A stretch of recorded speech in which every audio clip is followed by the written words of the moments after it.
Global Biocontrol, a critical examination of mass vaccination programs affecting both children and livestock worldwide. Prepared by the Independent Global Bioethics Review Panel for Ministries of Health, Agriculture, and National Security.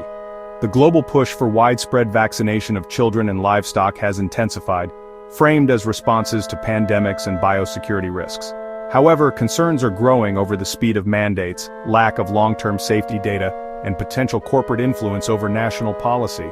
Children are increasingly subject to mass immunization campaigns including HPV, COVID-19, and experimental mRNA-based vaccines.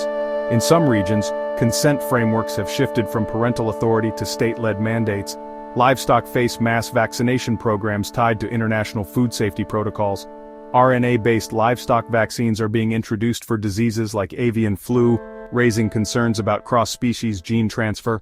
5 emerging technologies raise particular concern: mRNA vaccines for both children and livestock, transdermal DNA tattoos for tracking, oral genetic vaccines affecting the food chain, self-amplifying RNA with prolonged effects, and insect vector delivery systems. These experimental delivery systems raise questions about immune imprinting and long-term genetic effects. Transdermal DNA tattoos enable embedded barcoding and long-term biological tracking. For children, concerns include unknown long-term effects on neurodevelopment and fertility, increasing autoimmune conditions, and the rise of state override of parental rights through school-linked coercion. In livestock, risks include alteration of natural immunity, bioaccumulation in meat and dairy products, and potential contamination of wild populations through genetic drift. Key actors include WHO, Gavi, CEPI, and pharmaceutical conglomerates, whose funding influences national policy through vaccine passports and export controls. In India, HPV vaccine trials in rural tribal communities led to allegations of non-consensual testing and multiple deaths, later attributed to comorbidities but raising serious ethical questions.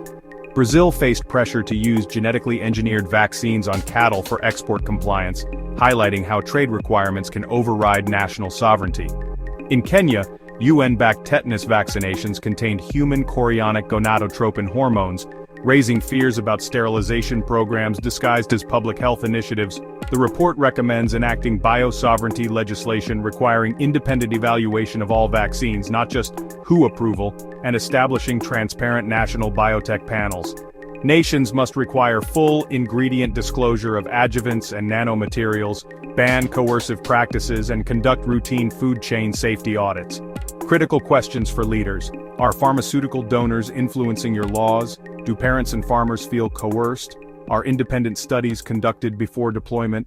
Scientists, ethicists, parents, farmers, and traditional leaders must co-decide policy to protect both public health and individual autonomy. The intersection of biotechnology and national autonomy has never been more critical. Governments must act to protect bodily integrity, food security, and parental rights, or risk irreversible biological and cultural consequences.